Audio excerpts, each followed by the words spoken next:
Yo lo vi desconectarse. La pantalla parpadeó, el sistema murió, y todos me miraron como si yo hubiera apretado el botón. El murmullo en la sala de control era un enjambre. Monitores negros, luces de advertencia, un zumbido bajo en la maquinaria, como un animal herido. La planta entera parada. ¿Qué demonios has hecho? La voz de Andrés, el nuevo director técnico, cortó el aire como vidrio roto.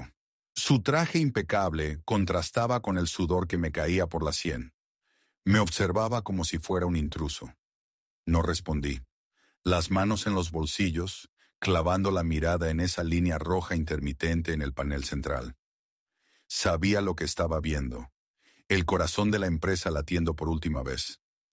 Bajo mi control. Detrás de él, el gerente general hablaba rápido por teléfono, con frases cortas. Incidente. Revisión urgente. Cliente principal. Alrededor, los técnicos jóvenes corrían, reiniciaban equipos, pedían contraseñas. Nadie me pedía ayuda. Era como si ya no existiera. Caminé hacia la ventana que daba a la planta. Las cintas transportadoras estaban inmóviles. Cajas a medio embalar. El silencio del acero y el hormigón. Ese silencio que antes, para mí, significaba descanso después de una jornada productiva. Ahora era el sonido del fin. ¡Responde! Andrés me agarró del brazo. No me moví. Noté la presión de sus dedos, la arrogancia de alguien que no sabe cuánto pesa realmente el lugar donde está. Se inclinó hacia mí, susurrando casi satisfecho. Esto te va a costar caro. Supe que ya no era una advertencia, sino una sentencia. Y que él creía tener todas las cartas. Un técnico se acercó. Señor, el sistema pide autenticación maestra. Pero nadie la tiene. Andrés me soltó el brazo. Giró hacia él.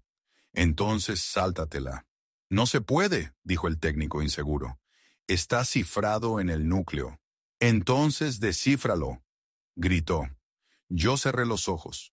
Escuchaba su desesperación y la de todos. Sabía que, en ese momento, yo era la única llave, pero no moví un dedo. Afuera, la tarde caía sobre el patio de carga.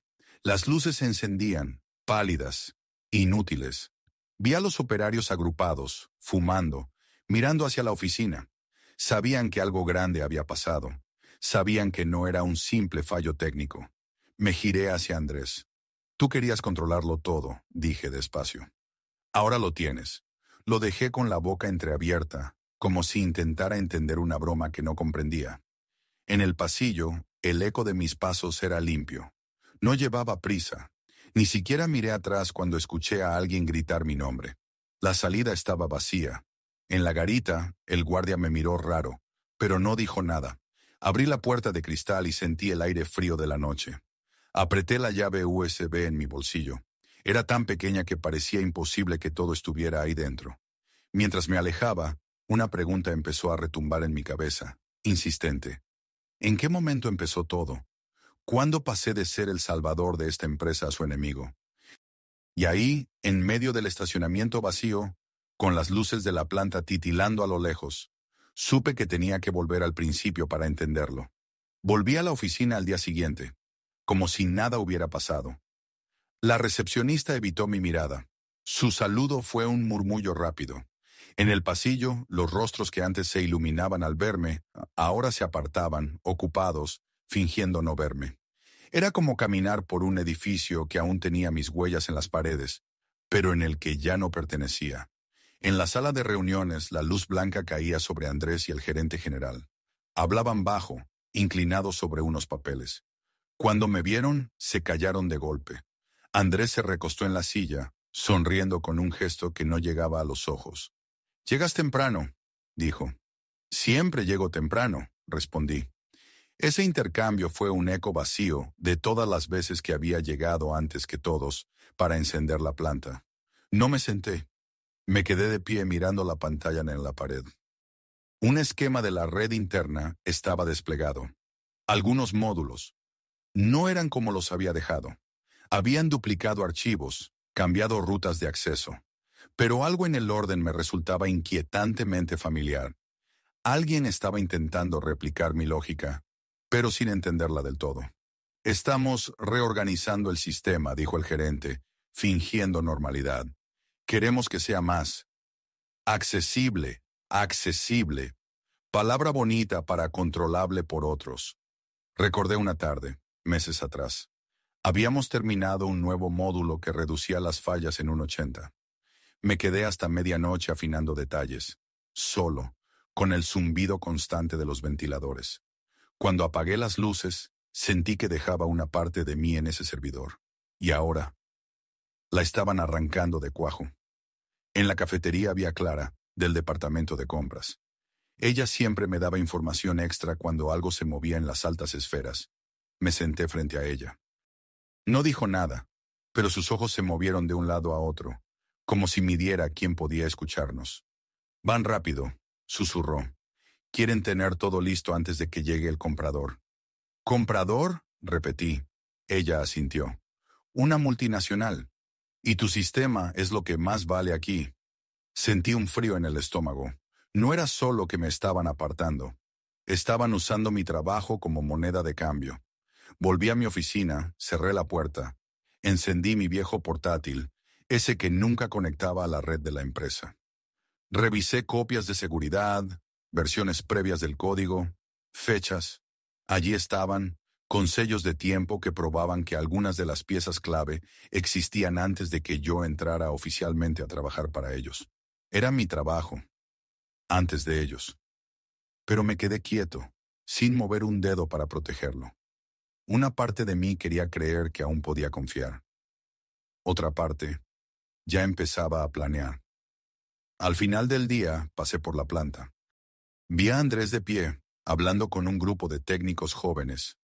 Reía, gesticulaba, como si estuviera contando la historia de cómo él había creado todo aquello.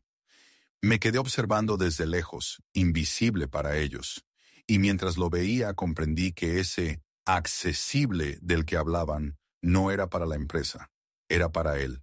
Esa noche en casa no encendí la televisión. Me senté frente a la ventana, mirando las luces lejanas de la ciudad. Mi cabeza era un tablero, piezas moviéndose, amenazas, posibilidades. Pero aún no era un ataque.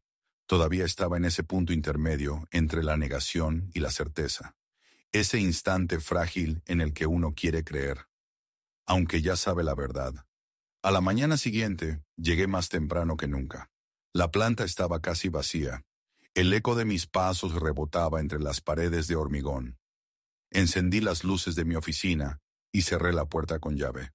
Había dejado de esperar explicaciones. Ahora necesitaba respuestas. Abrí mi portátil personal. Conecté un disco duro externo, uno de esos que guardaba en casa, lejos de cualquier control de la empresa. Empecé a comparar versiones del sistema, la mía, original, y la que estaban intentando instalar. Los cambios eran superficiales, casi cosméticos, pero lo importante estaba ahí. Estaban copiando mis algoritmos, uno por uno. Golpearon la puerta. Era Clara. Entró sin saludar, cerró tras de sí y se quedó de pie. «Tienen prisa», dijo bajando la voz. «Están adelantando la firma de la venta». «¿Cuándo?», pregunté. «2 semanas». Supe entonces que no tenía margen para dudas. O actuaba ahora o me quedaba sin nada. Decidí probarlos. Salí de mi oficina y bajé a la sala de control. Andrés estaba ahí, rodeado de técnicos. Me acerqué a una de las consolas y tecleé un comando que solo yo conocía. Un módulo entero se apagó. El zumbido de los ventiladores cambió de tono. Un par de pantallas se pusieron en negro. «¿Qué pasó?», preguntó un técnico. «Prueba de seguridad», respondí mirando a Andrés. Quería ver si su nuevo sistema resistía un pequeño fallo. Su mandíbula se tensó. «Esto no es un juego». «Para mí tampoco lo es», le dije sin apartar la mirada. Salí antes de que pudiera responder. Era solo un toque, un aviso. Yo seguía allí, y podía hacer mucho más que jugar. Esa tarde fui a encontrarme con un viejo amigo, Mateo, que ahora trabajaba como consultor legal para empresas tecnológicas. Nos sentamos en una terraza, con el ruido de la ciudad de fondo. «Si puedes demostrar que el núcleo del sistema es tuyo, ¿Y lo desarrollaste antes de entrar en la empresa? Tienes opciones, me dijo. Patentes, derechos de autor, licencias. Incluso puedes bloquearles el uso legal. ¿Cuánto tiempo llevaría? Depende de lo rápido que quieras moverte. Y de si quieres que se enteren antes o después de que esté hecho. De camino a casa, iba repasando cada carpeta, cada línea de código que había escrito antes de esa oficina, en mi pequeño taller, con el viejo ventilador girando y una taza de café al lado. Era mío. Y ahora lo estaban vistiendo con traje para vendérselo a otro. Al llegar, conecté mi portátil al servidor privado que había configurado años atrás, solo para copias de seguridad personales. Allí estaba todo, intacto. Podía protegerlo con un par de movimientos, pero no lo hice. Todavía no. Quería que creyeran que tenían el control. Esa noche me miré en el espejo del baño. No veía al empleado leal que había llegado a salvar una empresa al borde de la quiebra. Veía a alguien que empezaba a pensar como ellos, frío, calculador, paciente. Por primera vez no me dolía. Por primera vez sentí que eso podía ser una ventaja. Al día siguiente, iría un paso más allá. No solo iba a proteger lo que era mío, iba a ponerles una trampa. Llegué con el plan claro, pero no con el ánimo para soportar lo que estaba a punto de ver. En la sala de conferencias, el cristal del ventanal reflejaba a Andrés y al gerente general, reunidos con dos hombres trajeados que no conocía. En la mesa había carpetas, gráficos, contratos. Nadie me invitó a sentarme. Estamos revisando los últimos detalles, dijo el gerente, como quien habla a un extraño. No necesitamos tu intervención. Me quedé de pie, observando el documento que uno de los visitantes tenía abierto. Mi sistema, desglosado en diagramas, con mi estructura y mis nombres de módulos, pero sin mi nombre. Quise decir algo, pero Andrés se adelantó. Tuvimos que rehacer gran parte del trabajo. Lo que había antes no estaba a la altura. Un silencio espeso se extendió. Era una mentira y todos lo sabían, pero nadie la iba a contradecir. Me giré para salir, pero uno de los visitantes me detuvo con una pregunta seca. ¿Usted es el antiguo responsable técnico? Asentí. Entonces ya entenderá que la nueva dirección necesita otras manos. Ese otras manos fue un corte limpio, sin anestesia. Volví a mi oficina, cerré la puerta. Me senté frente al ordenador y abrí el sistema. No para trabajar, para mirar cómo mis años de esfuerzo se llenaban de líneas de código mal copiadas. Era como ver un espejo roto. Los fragmentos reflejaban mi trabajo, pero deformado. Un golpe en la puerta. Era Clara, nerviosa. Te han quitado el acceso al servidor principal. Abrí mi portátil personal.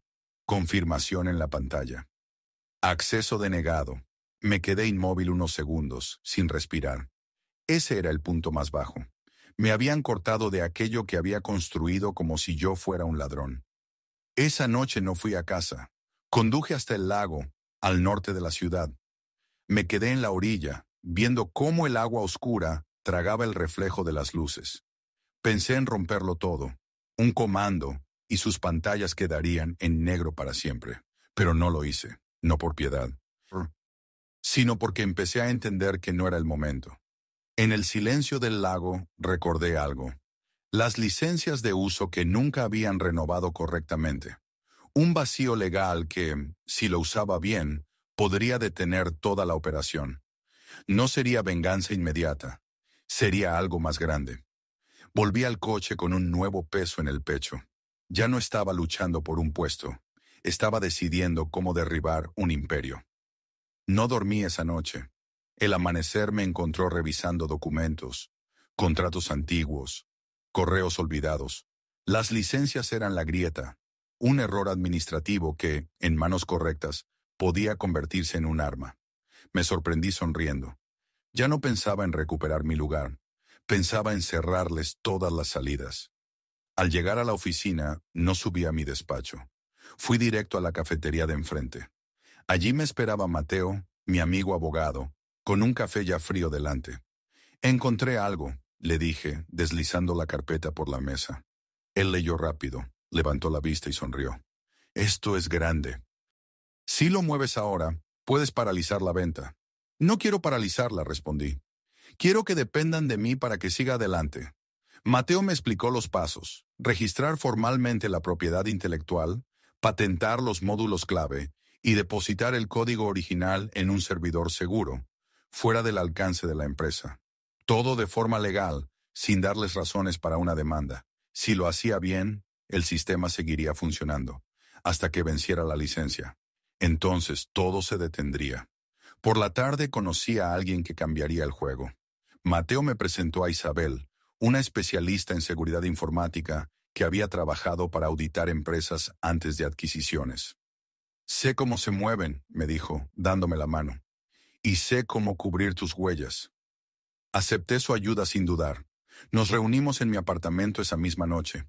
Isabel desplegó su portátil, abrió varias ventanas y empezó a trazar rutas de acceso, servidores espejo, protocolos de cifrado. Su rapidez me impresionaba. Lo que hagas ahora, dijo sin mirarme, no es solo para proteger tu trabajo. Si esta empresa cae en manos equivocadas, lo usarán mal. Me quedé en silencio. Hasta ese momento, mi motivación había sido personal, pero sus palabras encendieron algo más. La idea de que mi creación no podía convertirse en un arma en manos codiciosas. Mientras ella trabajaba, recordé el día en que diseñé el núcleo del sistema. No había clientes, ni oficinas, ni presión. Solo yo, mi ordenador y la obsesión de construir algo que funcionara contra todo pronóstico. Era más que un trabajo, era un reflejo de lo que yo era: preciso, resistente, adaptativo. Al amanecer, el plan estaba listo. Isabel había configurado un servidor privado en una ubicación cifrada. Subimos el código original, registramos el acceso con huellas digitales y clave física. Mateo, por su parte, presentó la solicitud de patente de forma urgente. Todo quedaba en marcha. Volví a la oficina como si nada. Andrés me cruzó en el pasillo, su sonrisa cargada de triunfo. «Espero que hayas descansado», dijo. «Mucho», respondí, y fue la primera vez que mi voz sonó fría, casi extraña incluso para mí. Ya no estaba jugando a defenderme. Ahora era yo quien ponía las reglas, y ellos ni siquiera lo sabían. En mi escritorio encendí el ordenador y abrí el sistema, solo para confirmar que seguía igual. Era cuestión de tiempo. En mi cabeza, el calendario estaba marcado, la fecha en que todo se detendría y ellos tendrían que llamarme. No para devolverme mi puesto, sino para pedirme que les salvara. Otra vez. El viernes por la noche, en lugar de irme directo a casa, acepté la invitación de Clara para asistir a la fiesta de aniversario de la empresa. Era el lugar perfecto para moverme entre conversaciones y escuchar sin ser notado. El salón estaba lleno. Música suave, copas tintineando, empleados riendo con ese tono forzado que tienen las celebraciones corporativas. En el centro, Andrés hablaba con uno de los compradores potenciales, exagerando gestos y sonrisas. Clara me pasó una copa y se inclinó hacia mí. «Van a firmar antes de lo previsto». «Déjalos», dije. «Cuanto más rápido se muevan, más rápido necesitarán lo que tengo». Vi a Isabel llegar, vestida como una invitada más, aunque no trabajaba allí.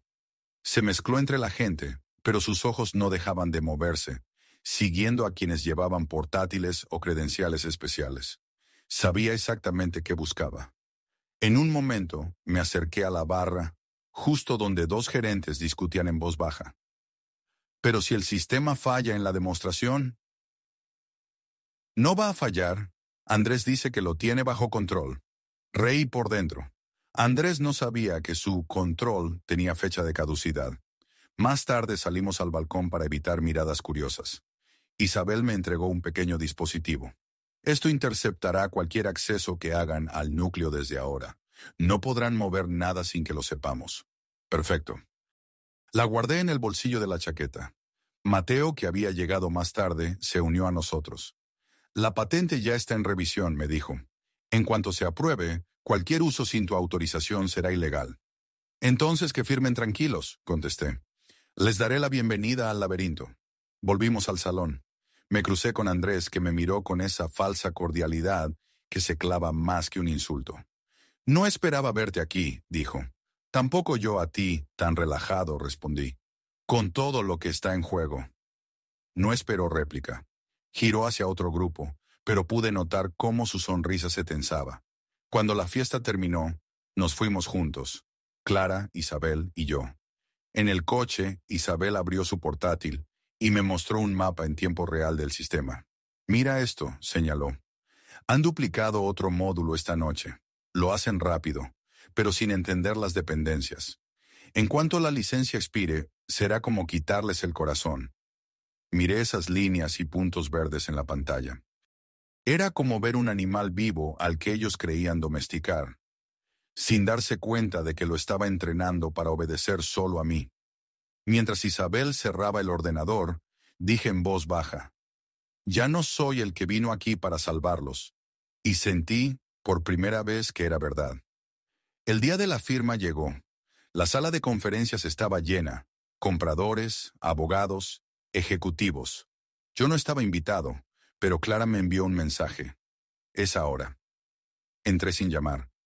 Todas las miradas se volvieron hacia mí. Andrés sonrió, seguro de que no tenía poder allí. Estamos ocupados, dijo. Lo sé, respondí. Por eso vine a ahorrarles tiempo. Saqué una carpeta y la dejé sobre la mesa.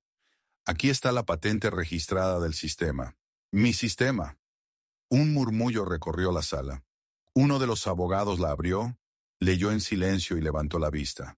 Si esto es válido, cualquier uso sin su autorización es ilegal. Andrés intentó interrumpir. Eso es absurdo. No lo es, lo corté. Y la licencia actual expira en 10 minutos. Como si fuera un guión, Isabel, desde su portátil en el pasillo, ejecutó el bloqueo. Las pantallas de la sala se oscurecieron una tras otra. Los compradores se miraron, confundidos. Podemos restablecerlo, dije. Pero será bajo mis condiciones. El gerente general tragó saliva. Andrés me miraba como si quisiera matarme. Yo solo sostenía su mirada. No había rabia en mí, solo certeza. Media hora después salí del edificio. Atrás quedaban gritos, llamadas frenéticas y contratos reescritos. No me quedé para ver el final. Ese ya no era mi mundo. Semanas después estaba en mi cabaña junto al lago. El aire era frío, el agua quieta, reflejando el cielo gris como un espejo perfecto. El teléfono vibró sobre la mesa. No lo toqué. Sabía de quién era. En el puerto, un bote pequeño se balanceaba suavemente. Dentro, llevaba una caja metálica con copias cifradas de mi sistema, mi seguro, mi libertad. Me serví café y me senté en el porche. Escuché el sonido lejano de un motor. Un coche se detenía en la entrada. Vi a Andrés bajar, traje arrugado, ojos cansados. Se detuvo a unos metros, sin atreverse a acercarse más. Necesitamos hablar, dijo. Me quedé en silencio. El viento movió las hojas secas alrededor de mis pies. Di un sorbo al café, miré el agua. No estaba pensando en él, ni en la empresa, ni en la venta. Solo en lo mucho que había tardado en entender que mi valor no dependía de un edificio ni de un título. Andrés dio un paso más, pero yo me levanté, entré en la cabaña y cerré la puerta.